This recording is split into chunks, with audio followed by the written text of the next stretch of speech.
शहीदों की चिताओं पर लगेंगे हर बरस मेले, वतन पर मिटने वालों का यही बाकी निशा होगा।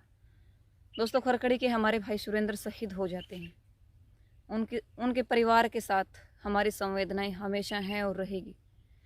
15 अगस्त आने वाला है और इस 15 अगस्त के ऊपर जो बीजेपी ने मतलब कि खुद का स्टैंड बनाने के लिए तिरंगे का जो सहारा लिया है, एक तरफ सील कर दिया गया है लाल किले को बैरिकेड्स लगा करके, उसको मैं कहूँगी गहना धर के एक तरीका है सील कर दिया गया है।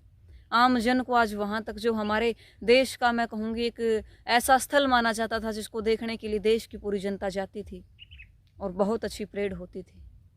दूसरी बात, चलो वो एक सरकारी मामला हम मान लेते हैं, लेकिन हमें दुख है इस चीज़ का। दूसरी बात, तिरंगा यात्राएं निकाली जाती। बीजेपी के 58 साल के इतिहास में पहली बार किसानों के आंदोलन चलते तिरंगा यात्रा निकाली गई है।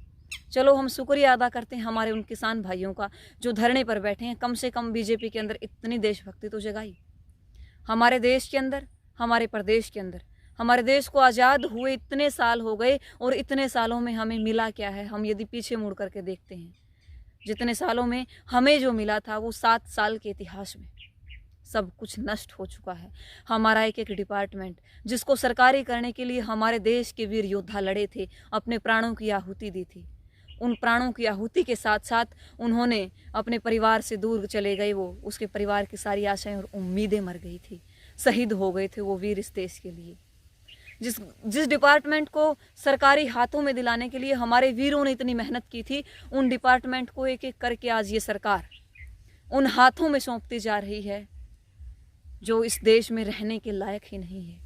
इस सरकार का कोई नुमाइंदा किसी बैंक को लूट करके विदेश चला जाता है, इस सरकार का कोई नुमाइंदा लाल किले को खरीद लेता है, तो सरकार का कोई नुमाइंदा पॉलिसीज को खरीद लेता है, LIC को खरीद लेता है, एजुकेशन सिस्टम को खरीद लेता है, खेती को खरीद लेता है।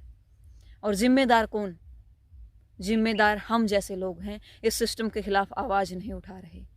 हम आज भी यदि हमें अपने देश की आज़ादी बनाए रखनी है तो एकजुट होकर के लड़ना होगा और इस लड़ाई में साथ देना होगा।